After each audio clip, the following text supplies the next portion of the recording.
Good morning, good afternoon, and good evening. My name is Narxoz University, and I'm a senior fellow at the Davis Center for Russian and Eurasian Studies. It is my great pleasure to welcome you today to the launch of the report, Digital Silk Road in Central Asia, Present and Future. The report is a product of the joint project carried out by the Davis Center and the Sustainable Kazakhstan Research Institute at Narxoz University in Almaty, with the support of the Friedrich-Ebert Foundation in Kazakhstan.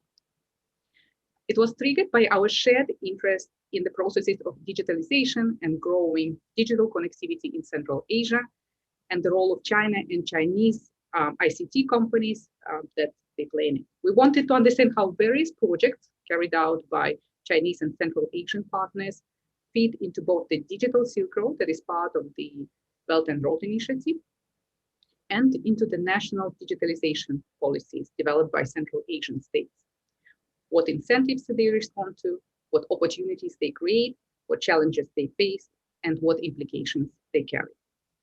We chose to look at the digital Silk Road related developments in Central Asia through the lens of governance and consider them at three levels: national, regional, and global. We had an excellent group of contributors composed of Central Asian and international experts. The Davis Center focused on studying digitalization and digital connectivity in the context of state-society relations, and the focus on norms, regulations, and capacities that determine the implementations of norms and regulations. And now let me give the floor to our partner, Dr. Brendan Dupré, Director of Sustainable Kazakhstan Research Institute at Narxoz University, to make his remarks and explain the other part of the project that his team was working on. Thank you, Narxoz. I appreciate the kind introduction, and it's always a pleasure working with you. So now I'll present my opening remarks. It's with great pleasure that I am opening this joint event together with our partner, the Davis Center. We spent over a year working on this report, and I must say that while it was time-consuming, it was also enjoyable to work with colleagues like Narxoz, Akmal, and Kian. Our portion of the report sought to analyze governance for the implementation of the Sustainable Development Goals in Central Asia. In 2015, governments from around the world passed these Sustainable Development Goals as the overarching roadmap for human development, focusing on its three core aspects: social, environmental, and economic. The digital revolution has provided policymakers and academics with a great ability than any other time in human history to understand the complex interactions between these areas on a regional and global scale. The timing could not be more perfect and consequential given the global challenges we face, like climate change. The joint work we developed within the context of our project provides unique insights into these interactions and their implications for sustainable development in Central Asia. I hope participants will find our work insightful and look forward to sharing with all of you our joint research. I would also like to thank our sponsor, the Friedrich-Ebert Foundation, and Mr. Moore personally for the financial support for this project. Without you, it could not have been realized. We hope you enjoy the launch, and I'll give the floor to our donor from the Friedrich-Ebert Foundation, Mr. Moore. Thank you, Mr. Moore.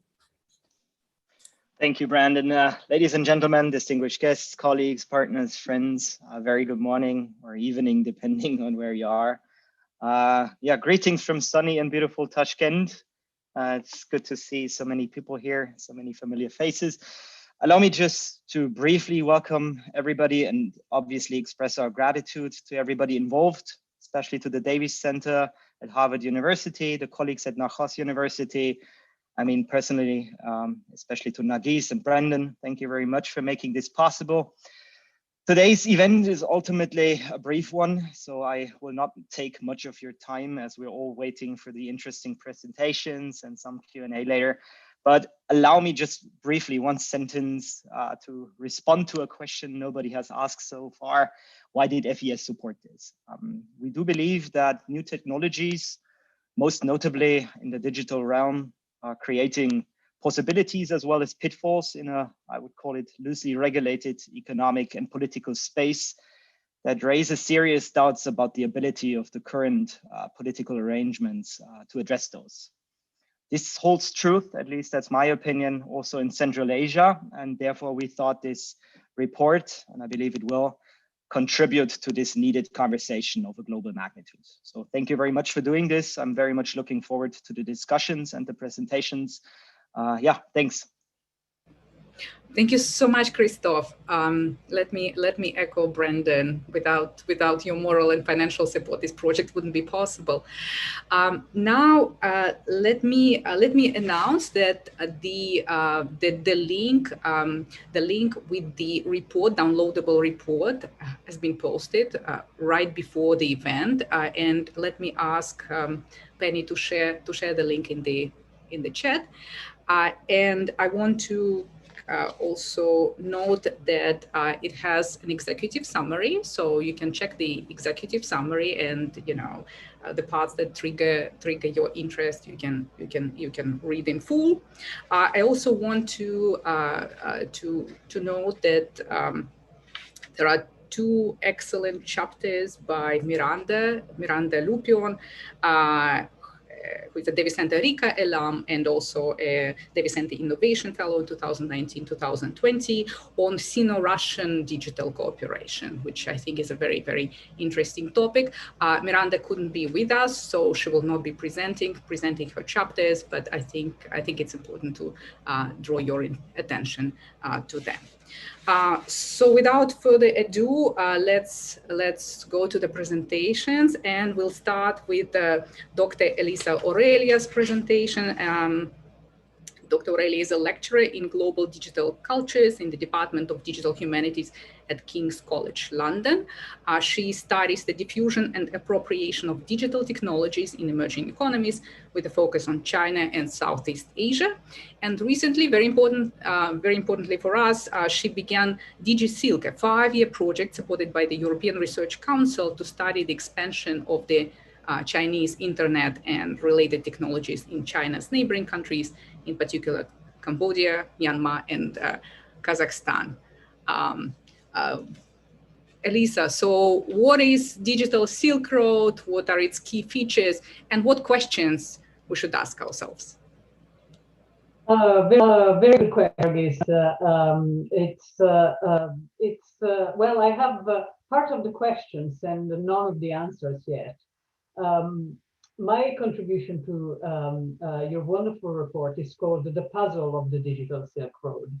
And here I worked with Hongyi Ren and Chachi Liao, two former students at King's College, to try to map out what do we need to understand of the Digital Silk Road.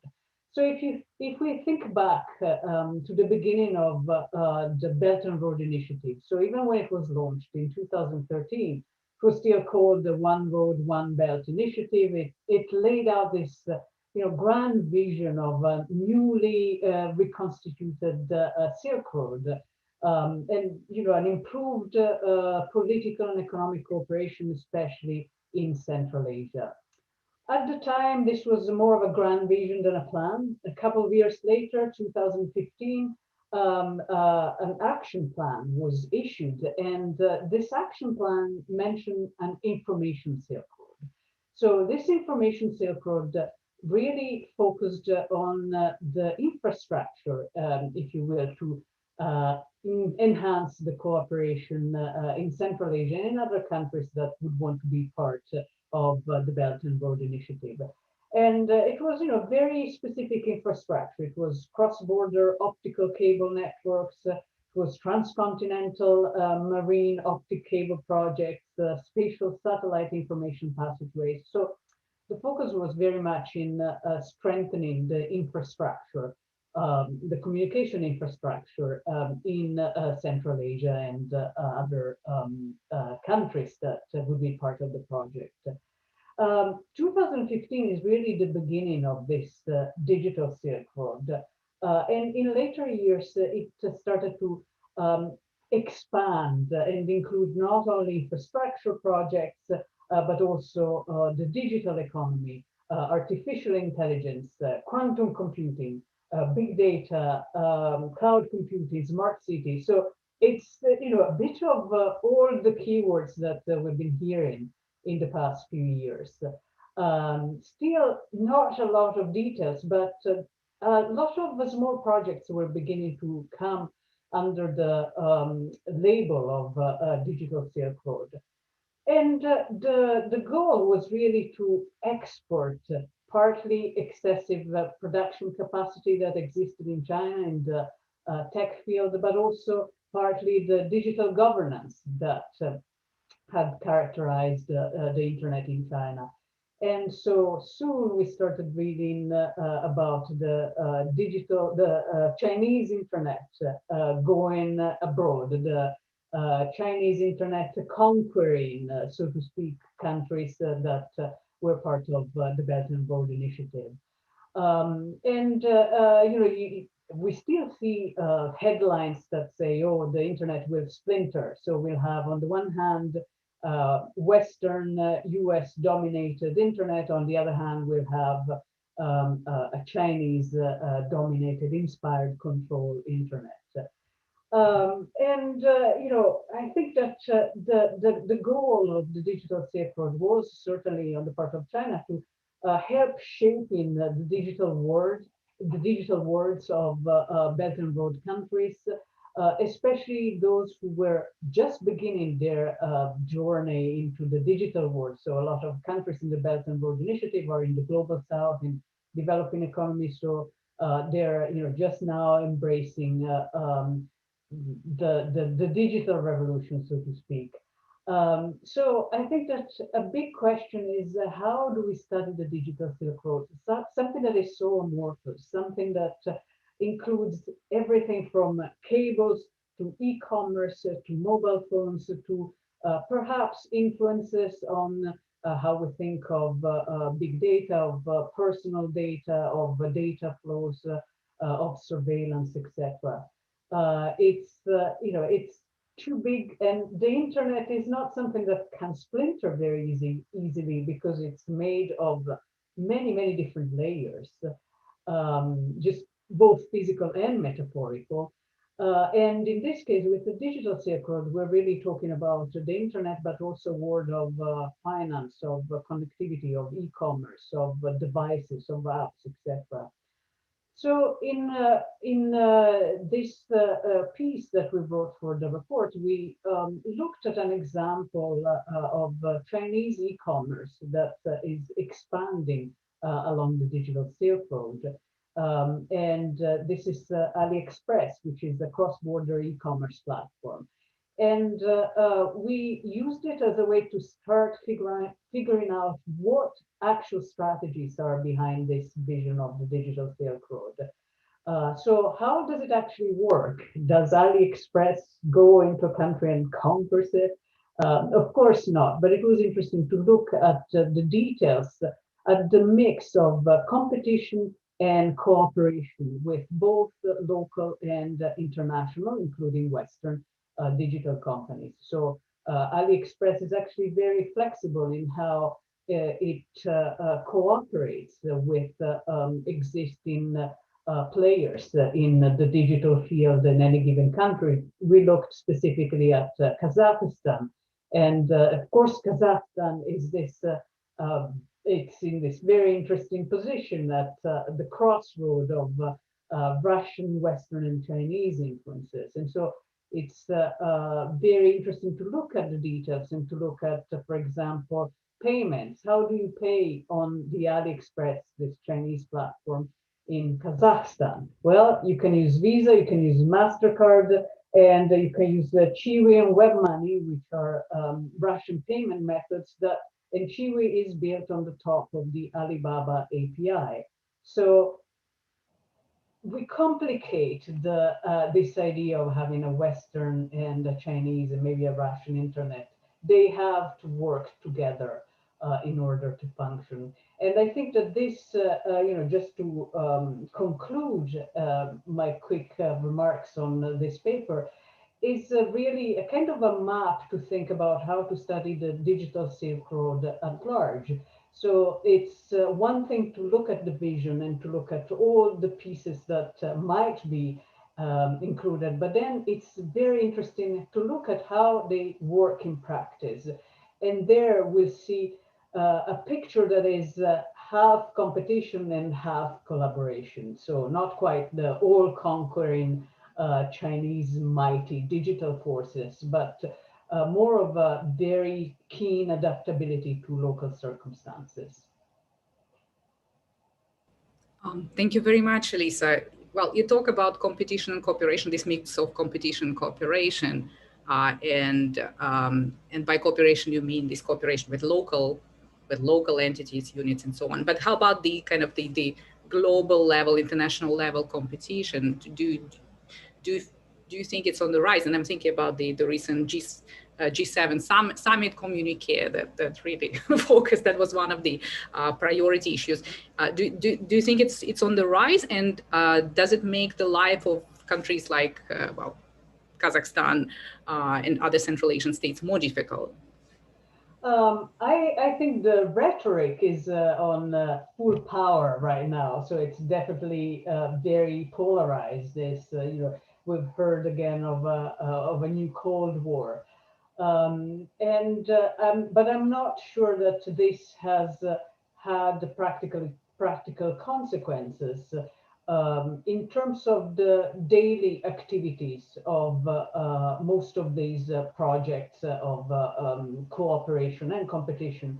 So I think that we need to really keep separate the different players. So you have players like Huawei, again, Huawei is a big company, and part of the company builds infrastructure, and that is the part of the company that is really under scrutiny in many countries because of fears about surveillance, about the security of data, and so forth.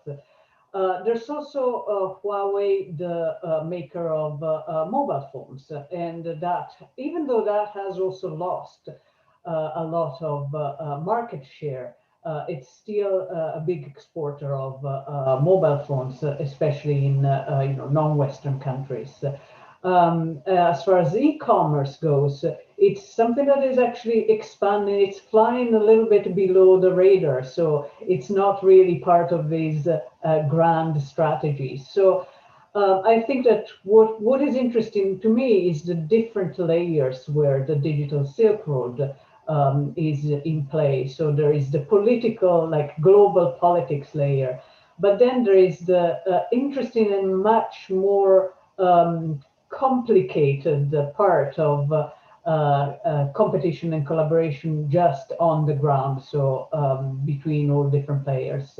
I mean, at the end of the day, I think that a lot of, for example, the e-commerce part is driven by the fact that people want access to cheap goods. And so it becomes quite politically agnostic. It's if AliExpress or Amazon bring you what you want for a price that you like, then I think that you know, at this level, politics don't count for that much. But it would be interesting to see how it plays out in the next few years. Again, partly because the digital Silk Road is this umbrella term that has a really bewildering variety of actual projects, some of which have you know, been around for a while and have been relabeled as digital Silk Road just for PR purposes. Well, it seems companies like Alibaba has been more under pressure at home, actually, rather than abroad. Yeah, absolutely. So as Elisa explained to us, digital Silk Road is a very complex phenomenon with many aspects, facets, but one of them is surveillance tech, and over the past several years, the spread of Chinese surveillance technology has become a very hot topic, and we have with us Kian Stryker, who was the Innovation Fellow with the program on Central Asia last year. And he's also a very fresh alum of the Davis Center RICA Master Program, who did research on the Chinese surveillance technology in Central Asia. Kian, share with us your findings. Thank you very much. Let me just get my PowerPoint up. Okay, just making sure everyone can see this. Perfect. All right, so thank you, Nargis, for the introduction. Yeah, my name is Kian Stryker, and I am a recent graduate as of about a month ago of Harvard's Davis Center. and I'm here to present my research on digital surveillance in Central Asia, which is a topic that culminated both in my contribution to this report as well as my master's thesis. So essentially, for 2 years, I have really just researched surveillance, specifically the growth of digital surveillance in the developing world. So while developing regimes worldwide are typically still unable to domestically produce sophisticated surveillance technology by themselves, think facial recognition technology, etc., the fact is that they no longer have to. They can just buy that technology wholesale from the Chinese government, the now leading innovator and exporter of surveillance technology. Chinese ICT companies, or information communication technology companies, produce, build, and export advanced facial recognition software, cameras, and data management centers under the euphemism of safe city projects. Safe city projects allow government to monitor and identify thousands of citizens instantaneously at little cost. Chinese ICT companies provide the hardware, software, and often even the people to run these systems abroad. And unsurprisingly, there is a massive demand for this product, really in every country. In my research, I specifically examine the growth of imported Chinese surveillance technology in Central Asia, as well as Ecuador being used as a comparative, but we'll get into that in a little bit. I examine the technologies in use, the companies involved, the regulations that have been introduced, and how governance in the region is changing to accommodate these systems. Now, it's somewhat difficult to dig into the details of my research with the amount of time that I have. I think the report, my contribution ended up being close to 40 pages, so this is going to be somewhat unsatisfying. But the link to the report is in the chat, so please, if you have the time, go through all the nitty-gritty. So I decided to focus my presentation just on 2 tables, this table and then a following table that includes Ecuador. And so in this table, you see my 4 Central Asian cases. Now, just to say it, I did not include Turkmenistan in my particular research, just because it's a little less involved with Chinese ICT companies than its neighbors. So just to preface the discussion with that. Now, in this table, you can see that I have listed the technologies each country use for surveillance, the foreign and domestic companies involved, whether regulatory environments exist, and whether there have been any known data privacy scandals. Now, the important thing to note is that in all 4 countries, they began developing digital surveillance networks at roughly the same time. Think 2017, 2018, so really only 3 to 4 years. Although Tajikistan has technically really been developing its safe city from around 2010, a lot of its technological advancements haven't really started until 2017, 2018. And a lot of that has to do with the advent of facial recognition technology. So in a relatively short amount of time, all 4 of these countries have quickly developed effective surveillance systems, although the scale does differ between them. All 4 Central Asian cases have safe city projects that use facial recognition technology, and all 4 have developed these projects through foreign companies. Another similarity is that all 4 countries have adopted similar data privacy regulations, but these regulations are either porous by design, i.e. meant to allow the government to access really any personal data, or are simply unenforced to begin with. Think weak regulations with no teeth. Now, I want to give a rough overview of where surveillance technology is in Central Asia. So this is going to be a very dissatisfying quick run of the technology in use in each country. So to begin with Kazakhstan, I would say that Kazakhstan has the most developed surveillance apparatus in the region, as it has functioning safe city projects in Almaty, Nur-Sultan, and a few other urban centers, with plans to expand in pretty much every major urban center in the next coming years. Now, interestingly, the Kazakh government has also tried to balance foreign company involvement with domestic companies, which is unique in the region. Every other country has simply partnered directly with Chinese ICT companies, but Kazakhstan has tried to create sort of domestic apparatuses that serve as a middleman. So the most notable of this would be Sergej.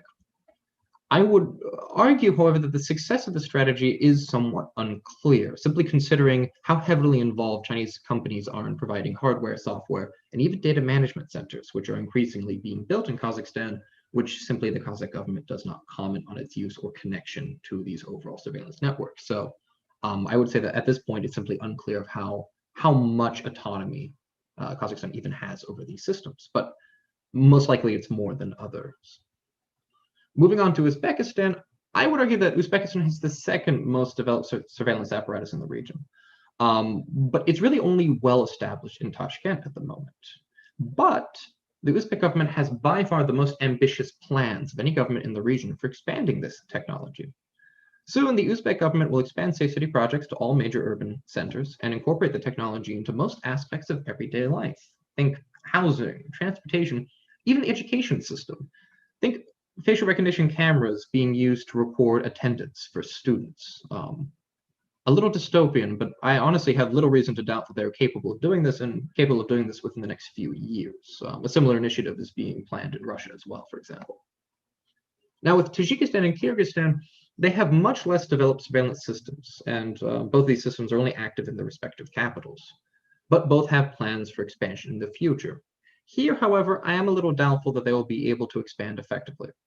Tajikistan, for example, like I mentioned before, has actually been working on developing its safe city project since 2010, but has quickly been outstripped by its neighbors who began working with a much shorter time frame. Kyrgyzstan has suffered from a variety of domestic events that have resulted in delays to the expansion of its safe city projects for fairly obvious reasons. But Kyrgyzstan is also an interesting case because it is the only country in the region that worked with a non-Chinese ICT company. It actually worked with a Russian company named Vega to install many of the CCTV cameras that sort of formed the foundation of its current safe city project in Bishkek. Unfortunately, or fortunately, depending, I suppose, the relationship with Vega did not last particularly long. The contract was signed over a Chinese ICT company. It lasted for roughly a year. But then when it came time to install facial recognition technology, Kyrgyzstan did shift back to Chinese ICT companies. So for 1 year, there was a break in this monopoly. And that's sort of what I want to focus on at the moment, which is really the companies involved. So if you look at the table again under foreign companies involved, you'll see that every single company involved, with the exception of Vega, is a Chinese company. And these Chinese ICT companies are either directly state-owned by the Chinese government, such as CEIEC, or they are linked heavily to the Chinese government, such as Huawei and Hikvision, of which there is some controversy in terms of how private they actually are and how autonomous they actually are. But I would argue that sort of the weight of the evidence would suggest that they're closer than they claim. So this has some notable implications for security that I'd like to talk about later. But before that, I'd like to get to Ecuador and show off the second table. So this is the exact same table as before, but Ecuador has been added. So not particularly interesting. But I did want to explain why I included Ecuador. So I did this for a few reasons, mainly because Ecuador has been involved with developing digital surveillance through ICT companies for much longer than most Central Asian governments, since 2010. And because of this longer period of time, Ecuador has developed a far more effective and expansive surveillance network than anything we see in Central Asia today. In Ecuador, the surveillance apparatus is called ECU 911, and it includes thousands of surveillance cameras in multiple cities, many monitoring / data management centers in those cities, facial recognition technology, drones equipped with thermal imaging, and even a research lab where Chinese technicians from CEIEC work alongside Ecuadorian officials. And in Ecuador, we have a lot more robust reporting on how this process works. And so the New York Times has done some fantastic work on the relationship between Ecuadorian officials and Chinese technicians and how ECU 911 works. So Ecuador is a really excellent way of looking in to see what Central Asia's future may look like. And it's interesting because if you look at the table and highlight it in red, you'll see that the companies that have built ECU 911 in Ecuador are the same companies that are active in Central Asia right now: Huawei, CEIEC, and ZTE. So again, Ecuador gives us a clue into how Central Asia may look within a few years as it continues to follow in Ecuador's footsteps. I would not be surprised whatsoever if Kazakhstan and Uzbekistan, for example, has surveillance apparatuses that rival Ecuador within a few years, based purely on the speed of their current development. Again, they've really only been developing for a few years, if that. And the pandemic obviously slowed down certain aspects. What are the overall implications of the growth of digital surveillance in the developing world, specifically Central Asia? Well, I'd like to focus on three. The first and most worrisome, in my opinion, is that authoritarian regimes will likely be strengthened by these imported surveillance systems. The traditional limitations to authoritarian regimes in the developing world that they lacked enough state capacity to entirely cement their positions. Through the import of surveillance technology, however, they can begin to surpass those limitations. I do think, therefore, that we will likely find authoritarian regimes are increasingly more stable in our lifetime because of the use of this technology. The second implication is that Chinese ICT companies are creating widespread dependency networks throughout the developing world. It is sort of logical. Once a country begins to utilize Chinese ICT companies to lay the foundation for their digital network, it's far more likely that these countries will continue working with Chinese companies for future innovations. And this is really where conversations such as 5G have really taken off. Now, this implication isn't directly an issue, but it does come with certain risks. And these risks are tied to the third major implication, which is simply that Chinese ICT companies have a certain reputation for insecurity. Evidence shows that major Chinese ICT companies often use insecure hardware and software that allow data to stream back to China. In certain situations, we do have evidence that these companies were actively spying on recipient countries for the Chinese government. So considering that Chinese ICT companies are either government-owned or related, this does pose serious risk to data sovereignty. The fact that so many developing states are choosing to continue relying on Chinese ICT companies despite this reputation suggests that many regimes, especially authoritarian regimes, are comfortable sacrificing data sovereignty for domestic capacity, which is a somewhat scary trend in and of itself. So in general, or I suppose in summation for my presentation, I believe we are seeing the beginning of a long-term trend in which the developing world will create advanced surveillance apparatuses by importing technology from Chinese ICT companies. This trend will likely strengthen authoritarian regimes while creating widespread dependency networks and threatening many countries' data sovereignty. My research shows that Chinese ICT companies are highly efficient and effective, meaning that what took Ecuador 10 years to achieve will likely be seen in Central Asia within a fraction of the time. And I can't even imagine what things will look like in 10 years or 20 years, considering the pace of this technology's development. That being said, this topic is incredibly new, and so time will have to tell, and we'll have to see within a few years how this research has fared and some of these predictions. And on that note, I'd like to thank you all for your time, and I'm happy to take any questions after all the presentations have finished during Q&A. Thank you. Thank you so much, Kian. And I would like to ask you for recommendations. Actually, I would like to ask, I will do that at the end of the seminar. I will ask for the recommendations by our experts what Central Asian states, well, basically not only states, governments and societies should do to deal with these challenges and risks.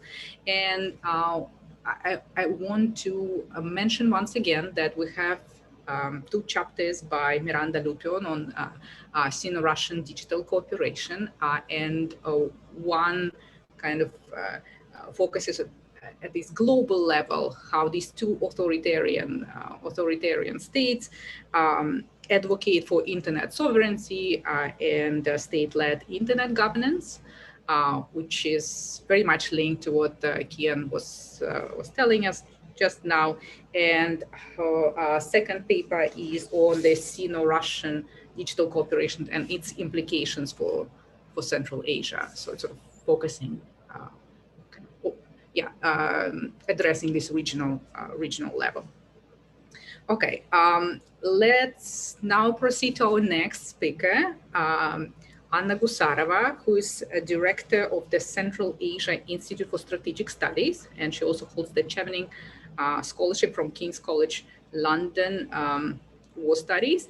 And Anna is conducting cutting-edge research on digitalization, cyber hygiene, privacy, and political activism in non-democracy. So please, people who are interested in these topics, please look up Anna on on the internet. And Anna will tell us about developments in Kazakhstan. Thanks, Nargis. Hi, everyone. Good morning, good afternoon, and good evening, depending where you're locating. Well, the paper, thanks everyone for making this happen. And finally, we are here where we can share our results. So the short memo that I wrote kind of summarizes the key challenges or the pitfalls, so to say, of the digitalization agenda of Kazakhstan. So let me kind of highlight, I think, three most important issues here, rather than focusing more on the paper. So I would start with the first one, saying that the whole idea of creating GovTech technologies in Kazakhstan, be it financed and technologically dependent from China or not, that was the idea to fight corruption first. So that's how the eGov whole system kind of evolved. So that was the idea, to fight corruption and at the same time make people's lives easier after the collapse of the Soviet Union, basically.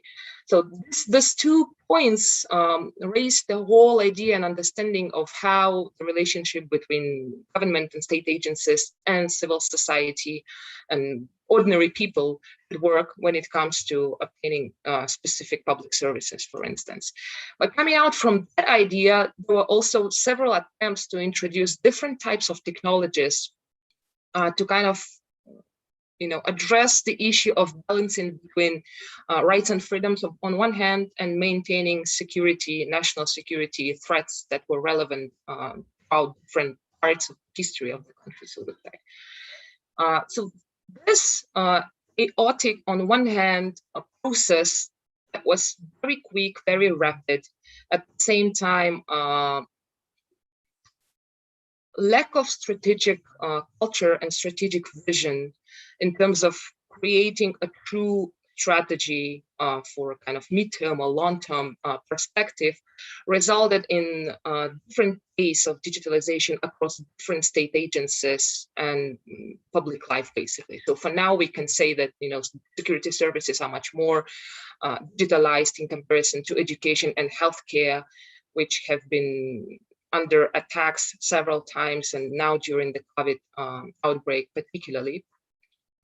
And the slow pace of digitalization in very important areas such as education and healthcare resulted in even more increasing gap in socioeconomic development between the urban and the rural areas across the country, and even lower level of computer and other types of literacy across the young population in Kazakhstan. So these 2 things, I think, could also highlight the importance of another strategic document in the country that kind of highlights the necessity of building a healthy cyber ecosystem. So the national cyber shield, so the strategy that drives the digitalization agenda throughout different spheres of public life. But again, a lot of limitations and repercussions here are now connected with talk decisions that different state agencies and primarily security services are trying to address in order to kind of mitigate the risks that are there that not necessarily will be there in some time in the future. And the third point I think that is really lacking in Kazakhstan in particular is the idea of data protection, privacy, and cyber hygiene.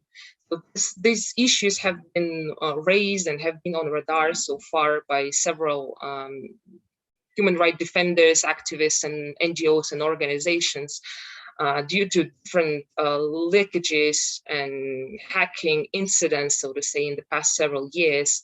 So that now that finally the idea that these issues are not necessarily related or driven by the state exclusively is kind of getting it so that not only state agencies and the security apparatus that used to be kind of the key player here,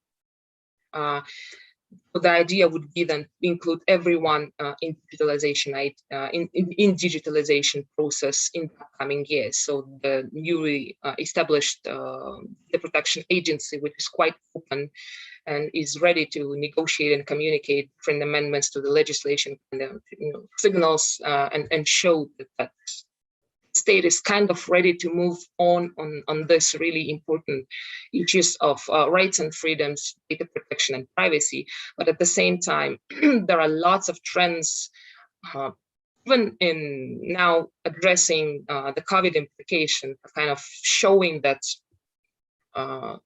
digitalization and surveillance nexus is there, and only time can show how strategic state agencies could be then, not only to gain people's support in introducing these new technologies, but at the same time, increasing socioeconomic welfare as one of the objectives that are there in all national security strategies and economic development strategies. I'll stop here and we'll be happy to answer your questions. Thanks, Nargis. Over to you. Yes, thank you very much, Anna. Well, it's not easy to study these issues in Kazakhstan, but Turkmenistan is a particular special challenge, and we are so happy to have with us Rustam Mahamedov, who is an independent researcher focusing on political and security developments in Central Asia, particularly in Turkmenistan, who does research on digitalization and governance, digital authoritarianism, cybersecurity, and China-Central Asia relations, and some other issues as well. So Rustam, what is happening in Turkmenistan? Thank you, Nargis, for the introduction. Good morning, good afternoon, and good evening, everyone. Give me a second, I'll share the slide.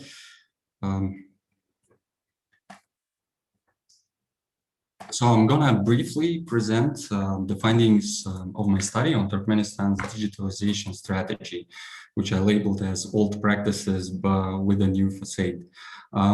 So compared to other countries in Central Asia, Turkmenistan has largely been lagging behind, and the idea of digitalization has entered the high level of political leadership only in recent years amid the acute economic crisis in the country, which materialized in the concept of the development of digital economy for the period 2019-2025, which envisages the radical transformation of the public governance, the social sphere, and the economy. There have been already taken some measures, such as developed sector-focused digitalization initiatives. There has been set up an interministerial commission to speed up the process of digitalization. Also, there have been established very specific departments in each state agency that oversee these processes. Also, one of the most recent developments is President's son, Serdar Berdimuhamedov, this year has been appointed to a position of a deputy prime minister who specifically is going to oversee digitization and innovative technologies. And also, peculiarly, he also chairs the Turkmenistan-China and Turkmenistan-Russia intergovernmental committees for cooperation, which also gives a very rough idea of where this whole digitalization strategy is going to, which I will explain a bit later. So overall, because of all these steps and measures that have been taken, there have been some very modest but quite visible progress. The Turkmenet is expanding. There is a growing number of websites, including those of state agencies. Also, there have been an expansion of e-services being provided by private and state-affiliated companies, as well as banks and financial institutions. The digital mass media has also been developed by the state, as well as some elements of digital public governance, such as e-government platform.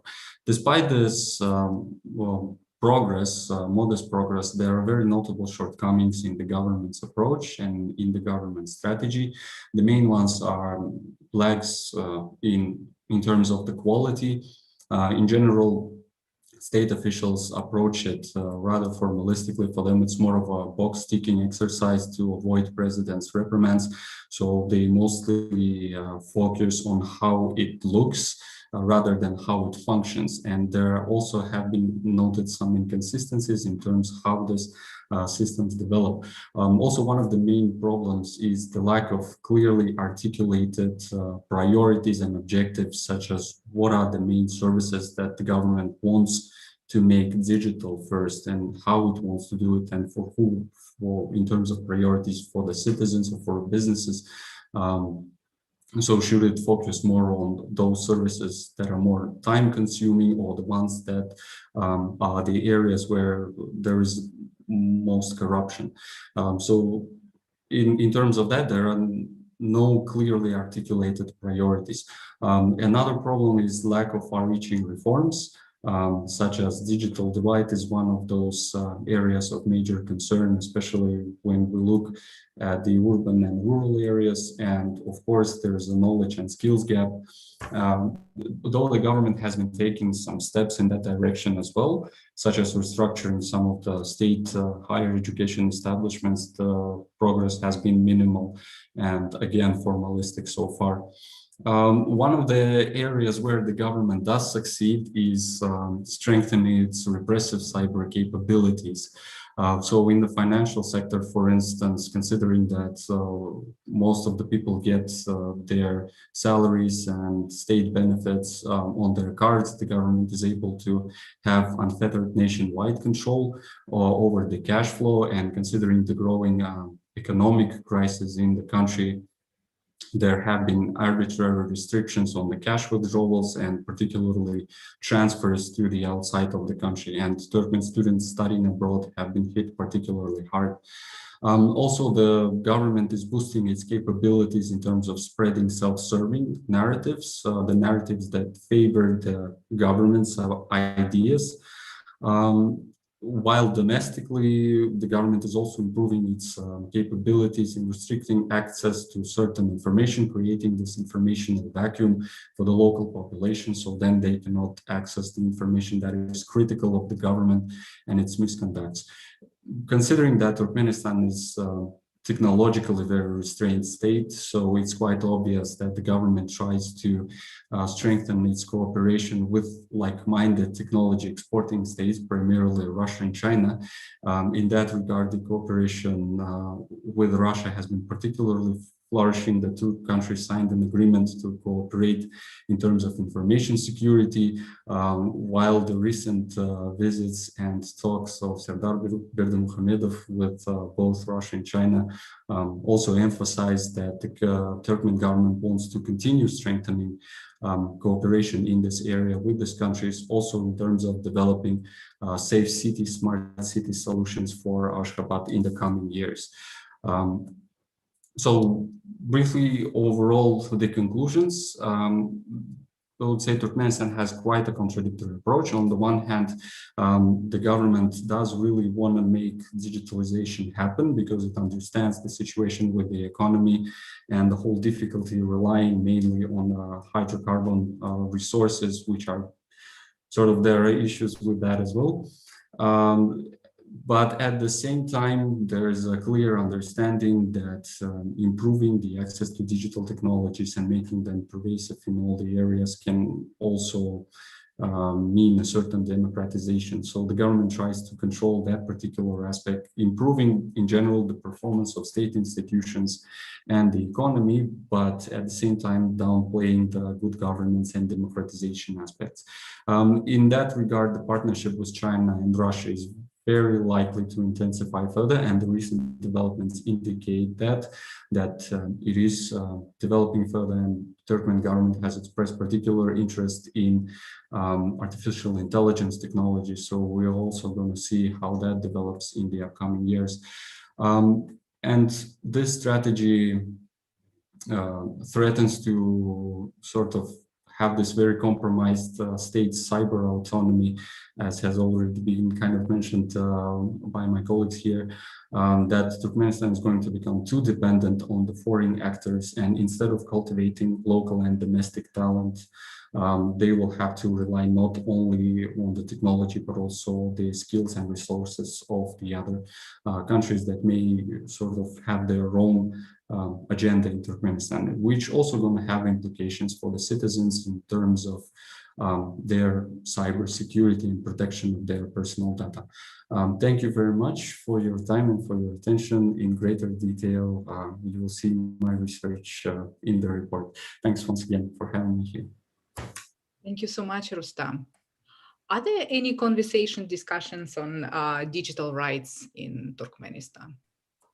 No, and I think that would be very difficult to imagine, considering the fact that the civil society space is practically non-existent. So, for instance, As was mentioned in Kazakhstan, there is a more vibrant discussions in that sense, and the citizens themselves and the civil society are also quite vocal in that regard.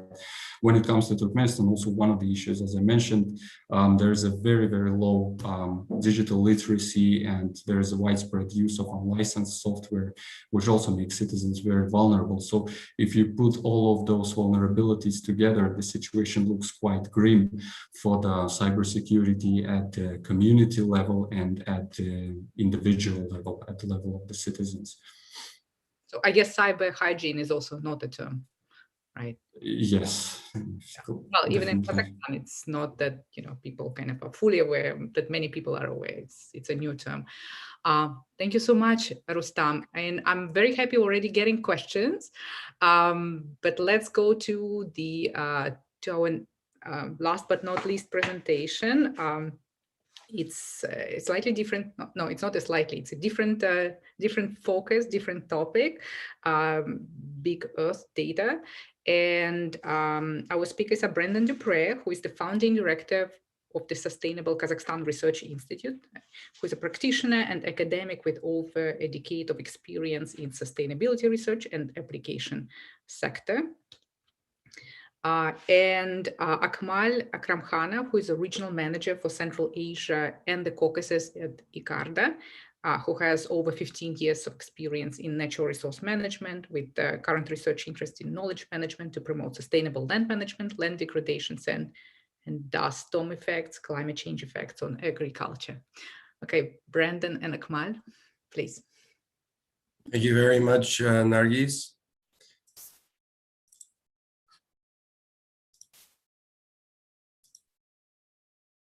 So shifting focus, we're going to be talking about sustainable development and how digitalization actually can play a key role in creating a sustainable future we all hope for and want. And so we'll be talking about that and some of the implications of what the Chinese government is doing in relation to the Belt and Road Initiative and Big Earth data systems. And I will be presenting jointly with Akmal. And after my introduction, he will talk specifically about some of the work that's been done in Kazakhstan and also in Central Asia. And then I will continue with some conclusions. So in order to talk about this issue and to give you a context of our presentation, it's important to say a few words about the Belt and Road Initiative. So it's over $1.3 trillion investment, mainly in ports, highways, and other infrastructure projects, along with digital investments in ICT technologies. The initiative affects more than 60% of the world's population and approximately 35% of the global economy. And needless to say, with investment projects of that scale and magnitude, it has significant impacts, both social, environmental, as well as economic. And unfortunately, you know, because it's such a gigantic initiative and it's relatively new, there's been little precedent for analyzing, alone managing the ecological, social, and economic impacts of investment projects, the scale and magnitude, and the complexity of the ones forecasted as part of the Belt and Road Initiative. And these impacts are not only singular, but they're also cumulative because investments attract new population flows, increase economic opportunities in areas that were once not economically prosperous for people, and also provide access to previously inaccessible locations. Just to give you an example is the big initiative, Western Europe, Western China Highway. This is one of the largest highways in the world. It was completed in 2018 and it stretches all the way from China to St. Petersburg, Russia. And you can imagine with an investment project like that, it has significant multi-systems impacts in various different sectors. So for instance, the atmosphere is impacted through increased air pollution, dust and use of fossil fuel, biosphere through habitat loss, roadkills, and habitat defragmentation, the geosphere through impacted soil erosion, and also the hydrosphere, which is impacted through pollution and sediment runoff, littering, and drainage issues. So what the Digital Belt and Road Science Program seeks to do is actually address this. It's an international science program for sustainable development of the Belt and Road region, all countries found within this region. And it uses big Earth data and Earth science observation technologies to collect and manage complex social, environmental, and economic systems related to sustainable development. And it advocates for the integration of big Earth data applications in the design, monitoring, and planning of different aspects of human activity. The idea of that is to build partnerships, engage public and stakeholders to design, develop, and implement projects that help illustrate the value of big Earth data applications for attaining the sustainable development goals. Some of you might ask, what's big Earth data? Well, to kind of summarize it in a very simplistic form, you can think of it as ocean-based observations, communication satellites, such as remote sensing satellites, navigation satellites, ground-based observations, and big Earth data science. Aim is to study from a holistic perspective in a multidisciplinary way the complexity of Earth systems, understand how to manage and store data on various platforms, forecast and identify future Earth trends based on digital data, and to determine how Earth data can be used as a tool for managing complex Earth systems. And so DBAR seeks to address two main challenges that we've been dealing with, both regionally as well as globally, is dealing with gaps in our understanding of Earth as a system, and also facilitating sustainable use of natural resources by collecting, by collective and individual action in fragile ecological environments and social environments. Why is it different from other integrated multi-scale data platforms? There's other ones which have been launched, but the reason is because of the sheer size of it. So there's 65 countries participating around the world. The aim is to use this data for concrete projects. So rather than just collect it for data's sake, actually do something to try to help solve some of these complex sustainable development challenges the world faces, and also to be a platform for the development simultaneously with large scale infrastructure and investment projects. So basically, to summarize that, what it means is that you're collecting data, and at the same time you have a huge global investment initiative which is happening, and you can help manage these projects by collecting real-time data as these projects are being deployed on the ground. Why is Central Asia important to this initiative? Because of the vast natural resources that exist in Central Asia. It's a very strategic location, as well, as we know, between few superpowers there, between Europe and China and Russia.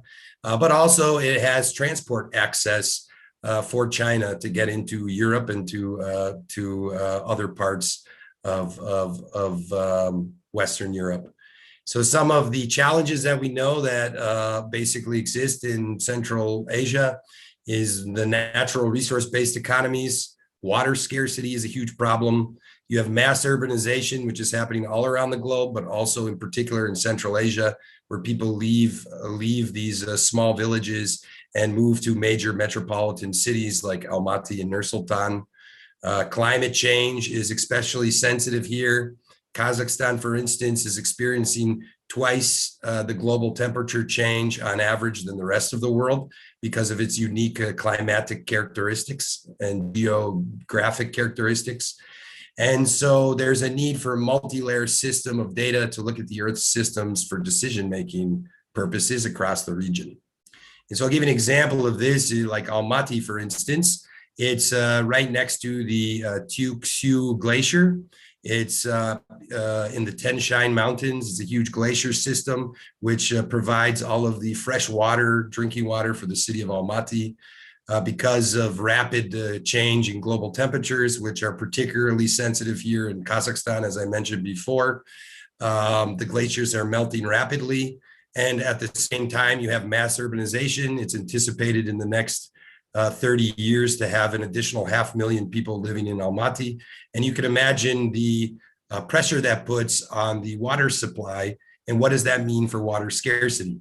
So you have to look at urbanization. You have to look at the water consumption levels. You have to look at the degree to which the glaciers are melting, the degree to which you have a fresh water supply, and also to what extent global temperatures are supposed to change and are forecasted to change throughout the upcoming years. And all of that you can integrate into a big data platform to manage these types of issues in a comprehensive way.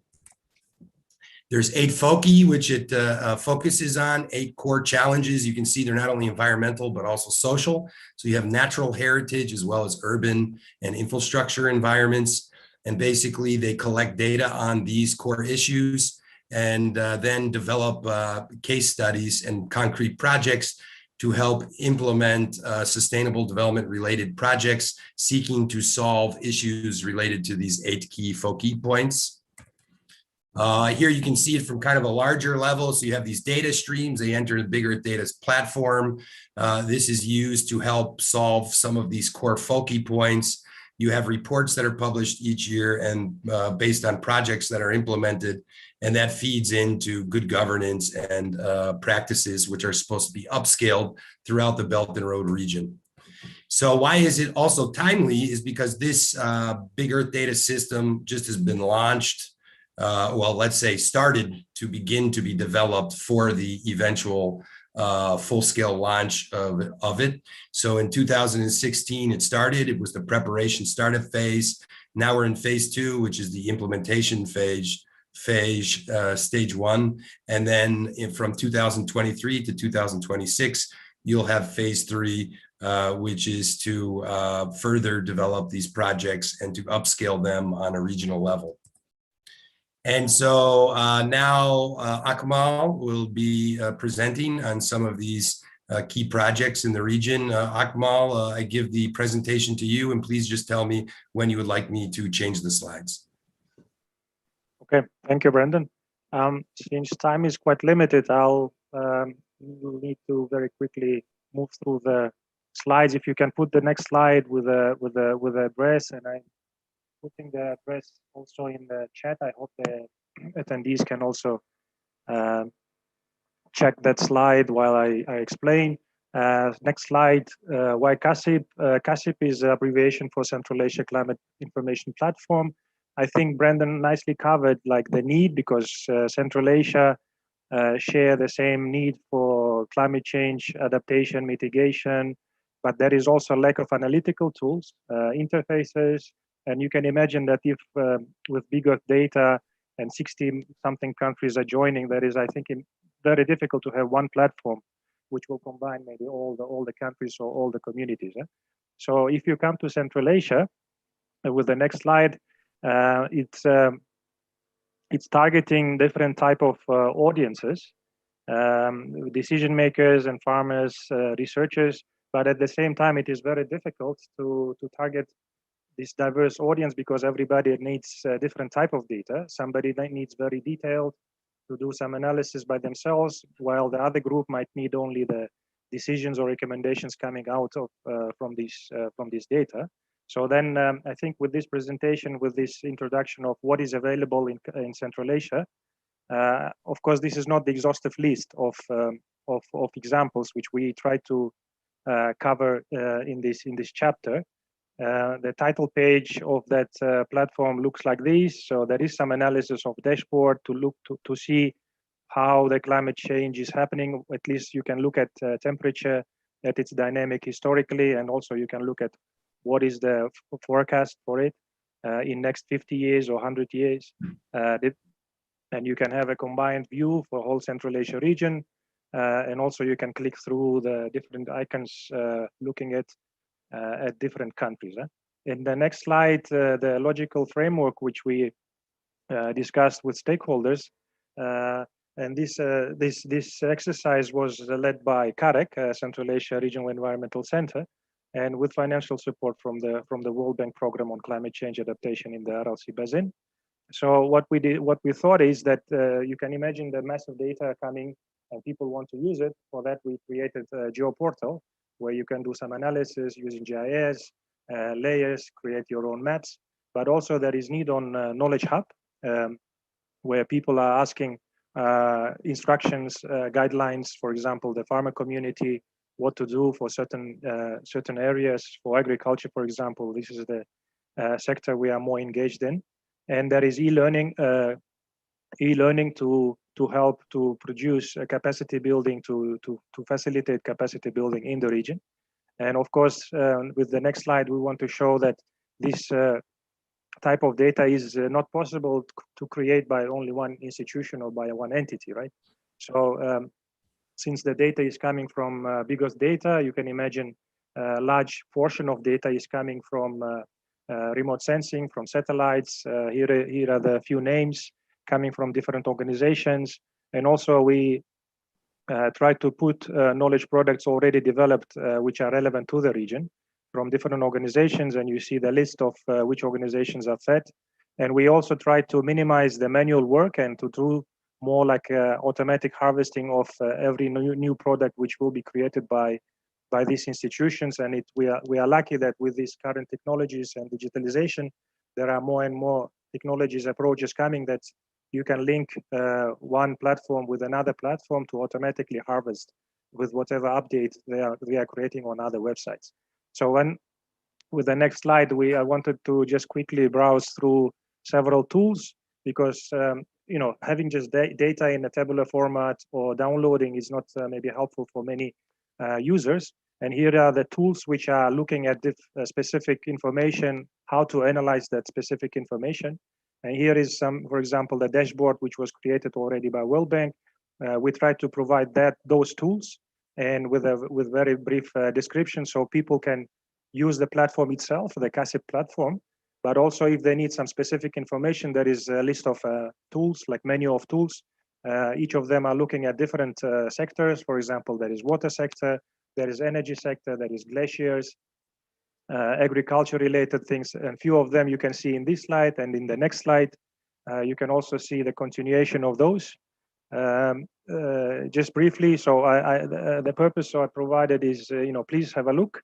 It's quite a very extensive set of data which are compiled together in one location. I think this is quite unique for Central Asia at this point. Having said that, with next slide, I wanted to introduce that nothing is done only by like couple of organizations collaborating on different things. There are local institutions like national agriculture, national institutions which are working also on developing different tools. And here is one of the Inception workshop interventions which were made when we were designing the chapter and what to include. And here is the Kazakhstan climate change portal, for example, developed by Institute of Geography. Very nice data compiled to give you a very visual explanation of what is happening and what kind of changes you can expect. With next slide, you can see some of the details of that tool. It is based on different scenarios. With next slide, maybe I have to run a little bit faster. Sorry for that. So there is also display of how you can browse through for different points of Kazakhstan. But if you browse, I think it encompasses not only Kazakhstan, but also the boundaries are including also other countries, neighboring countries in Central Asia, which is very nice. And most of the data here is coming in next slide, showing you different scenarios. For example, with RCP 4.5, 8.5, there is like a good scenario, mild scenario, and extreme scenarios. And you can browse through, click through different variables or factors like temperature, precipitation, evapotranspiration. So it gives you approximate view of how it might change. With next slide, I can show that interactive content and tool. In the bottom, you see that you can measure distance, select some objects, and you can also click through selecting different time periods to look at the data.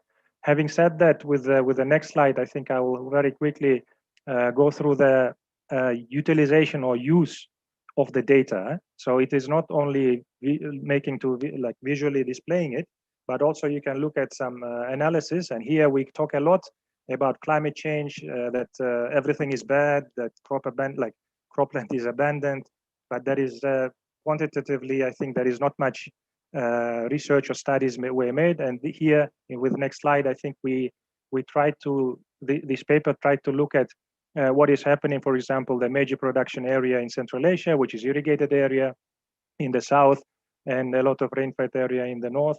So with next slide, I think we looked at, that authors looked at how, like where this crop abandonment is happening, and using different technologies and different fusing approaches. And with next slide, I think I go to the concluding slide. This is how it looks where crop abandonment is happening. Visually, you can see. And with next slide, I think there are some numbers that approximately so many % is being abandoned, because this is mainly due to water shortage or water scarcity. Maybe the larger areas are in Kazakhstan, Uzbekistan, Turkmenistan. So some conclusions and some use cases of that data, which is coming from big Earth data platforms. So this is very, very short, and more you can find in that chapter itself. Brendan, back to you. Yeah. Thank you. And I know we're over time, so I will do this extremely quick. But just the policy implications, which I think are quite important. First is that this basically initiative from the Belt and Road Initiative has the opportunity to build trust and improve collaboration among different Central Asian countries that don't usually collaborate with each other to a large scale because of political and historical context. It also supports integrated implementation of the Sustainable Development Goals on a regional level, allows it to be upscaled to regional processes in the Belt and Road Initiative countries, also helps to build capacities and to improve knowledge of Central Asian experts, and of course, improve technological advancements. Some of the barriers is that there's lack of accurate and timely data to populate the platform. There's only a few of these projects in Central Asia that Akmal rightfully pointed out. He didn't cover all of them. They're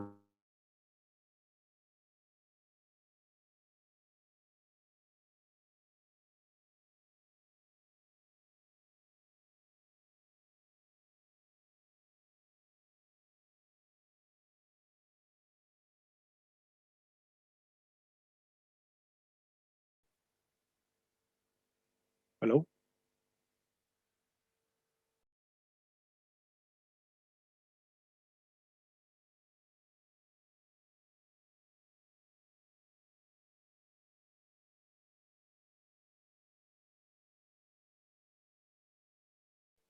I think he got disconnected, huh, Brendan?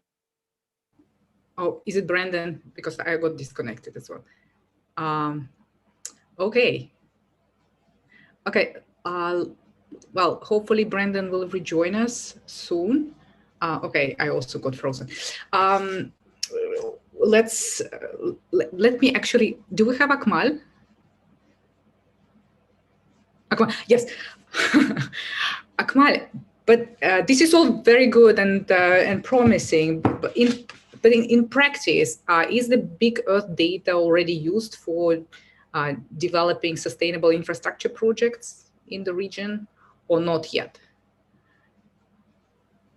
I think for preparation part, I think it is being used, because this is where you have to rely on, for feasibility studies, when you design new projects, when you estimate cost benefits or investment plan, what is the payback periods. It's very difficult to collect data from local institutions, or local data is very difficult usually. And that's why I think more and more people rely on going to this big Earth data, looking at what is available, what is the way you can bypass, or you can approximate the data which you are requesting or requiring from local organizations. So this is how I would say it's being used in more practical terms. Okay, thank you very much. Let's start our Q&A session, and I want to start with a smaller question to Anna. Who has to be responsible for population knowledge on cyber hygiene, government or business? That's a good question. I don't think that we need to reinvent the wheel, as we've seen so far in the experience that we've got so far, either from the United States or European Union, everyone. So it's not like the business of only the private companies or state institutions. So that should be a joint effort. Everyone involved in whatever processes they are working in when it comes to analyzing, collecting, or storing data. So that definitely that would be the joint effort. But in Central Asian realities, that would be different in comparison to what Europeans or Americans or other Asian countries have, as most of the business, in a sense that we used to name some entities as business or companies, they are mostly affiliated with the state. So in this capacity, we can say that, by law, state agencies are responsible for data protection, and as a result of that, for cyber hygiene as well. But in our realities, it would be really, I think, difficult, but at the same time, foolish to expect that state can come up, any state agency can come up and educate us about cyber hygiene. What can we do online? What we are not allowed to do online? So that should be a joint effort. I'll stop here. Self-education, probably. Yeah, that's the first step. Yeah. Okay, we have a question but I don't know if anybody can answer it. In 2018, Uzbekistan created regulations favoring the development of blockchain technologies. Do you see any further activity within the blockchain sector in Central Asia as a whole or individual countries? Can anybody take that? Yes, Anna. Let me try shortly. The last time I saw something about blockchain technologies in Kazakhstan, at least, that was in 2019 and 2020, when there was several amendments to introduce legal framework regulating blockchain technologies. But in 2019, there were several state institutions and companies that they were trying to implement blockchain technologies in state or public services, so to say. That's the only thing that I know, at least for Kazakhstan. Okay, thank you. Well, there is a big question. There is a very big question and good question. Recognizing the risks of digitalization in Central Asia, we also recognize that without digitalization in these countries will have serious challenges. What is a good approach? So how should digitalization proceed in the region? China brings some risks, but are other partner countries reliable? Definitely Chinese ICT companies are extremely attractive partners. So what is the way to proceed? Who wants to, can we start with you, Lisa?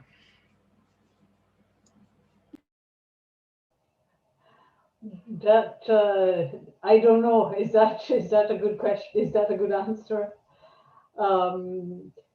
It's I think that the only reasonable thing that I can suggest is to not become over dependent on any one technology, any one vendor. And it seems to me that in many countries along the digital Silk Road and in Central Asia, there is already a de facto situation where there is a mix and match of infrastructure, of software, of hardware, etc. And so kind of edging your bets and trying to have a variety of systems is probably a good strategy also to avoid overdependence.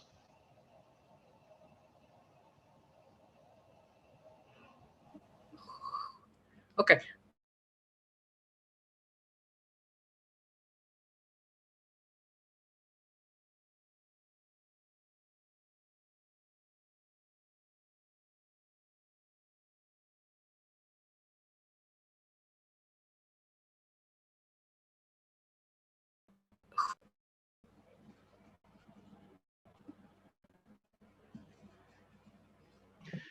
Sorry, Nargis, I think you froze there for a little bit. Sorry, that's the power and fragility of digital tech. Anna?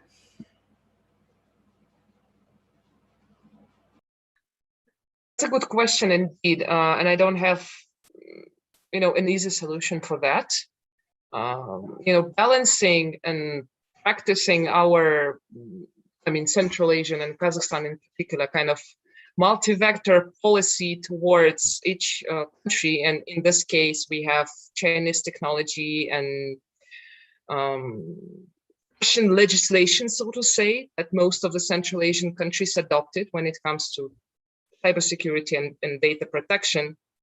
I would only encourage us to kind of look back to the European Union and standards in addressing the rights and liberties and balancing, the digital rights, so to say, and the surveillance nexus here. And I think, indeed, the European Union, with their huge history in developing GDPR and similar kind of institutions and framework, really speed up the process here in Central Asia, at least as an actor who is not directly involved, but at the same time has a lot to share.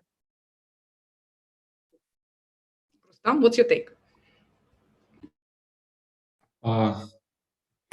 In general, I would agree, but I think when it comes to Turkmenistan specifically, in terms of what would be the best way to develop, I think the government first should meet the prerequisites first, so to say. So there is a need for far-reaching institutional reforms in the first place that would actually create a certain vibrant environment for the genuine digital development to occur. So then you would have also the private enterprises as well as different organizations, including international organizations, as well as other foreign countries that could all develop a very holistic and multi-layered approach when it comes to this development. So I think the Turkmen government sort of started to speed up this whole idea with developing websites and integrating the platforms, but at the same time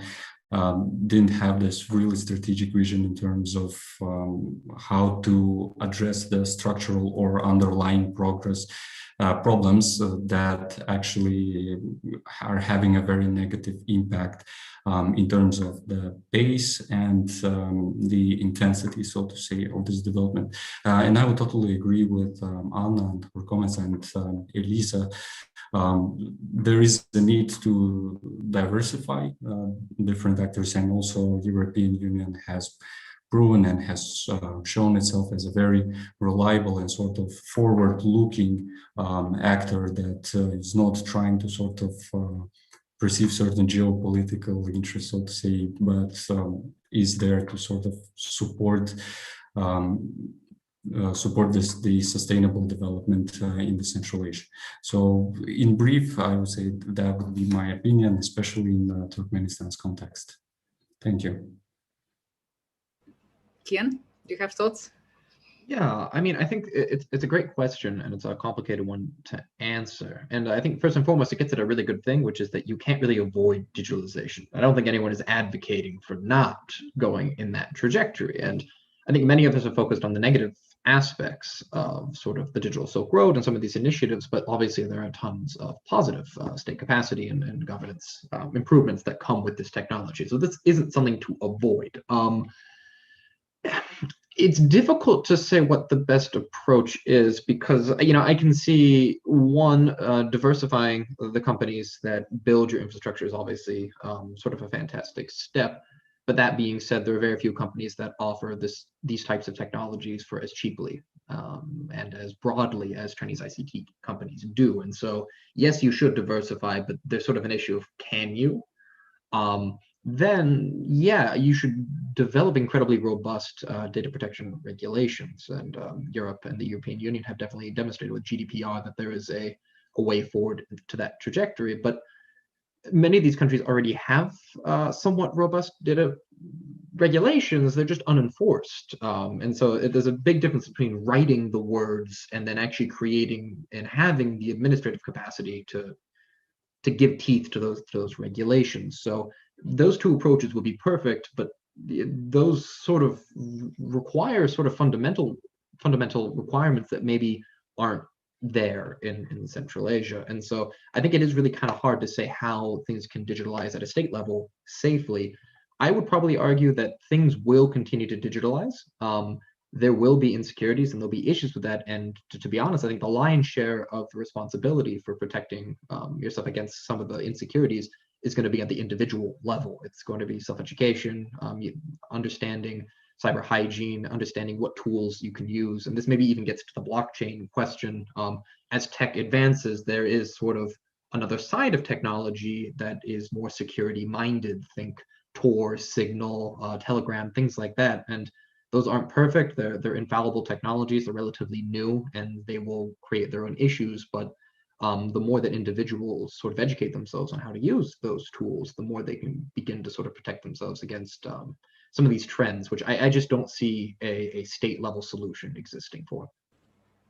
Yeah, but what is it? I mean, yes, indeed, we have all these regulations on paper, and copied from the European kind of golden standard, but they are not implemented. Is it lack of understanding of the importance of these issues, or it's the lack of capacity, or both? What are our guesses? Maybe, yes, Kian, and then I wanted to hear Anna's also response to that.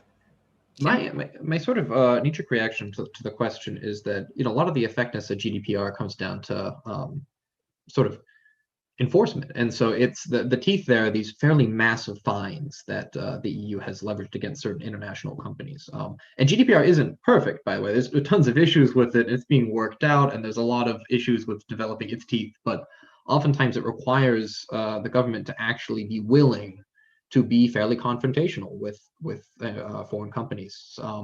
And there, I think there's going to be a bit of an issue, considering, again, as I talked about in my piece, so many Central Asian governments are very much aware of the risks that come with working with Chinese ICT companies, but are simply in their cost-benefit analysis, the insecurity is worth the improvements to domestic capacity. So I don't foresee many Central Asian governments in sort of the current iteration being willing to leverage massive fines against Huawei, for example, when they do a successful self-audit of their own systems. So yeah, I think it's a bit of a dependency issue there, and I'm not sure if there's really a way out. Mm-hmm. Yes. Thank you. On competition, there was also a very good question. Knowing that small countries like Tajikistan have limited chances to compete with Chinese and Russian tech companies, how to form a reliable ecosystem for fostering the local developers' input access to the digitization transformation. Maybe Elisa, with your kind of this expertise on the global international level, what can these small countries do to develop the kind of the local actors? Well, if I look at other countries where I've carried on a little bit of field work, Cambodia and Myanmar, there are usually small tech hubs that train local programmers, that incubate local startups.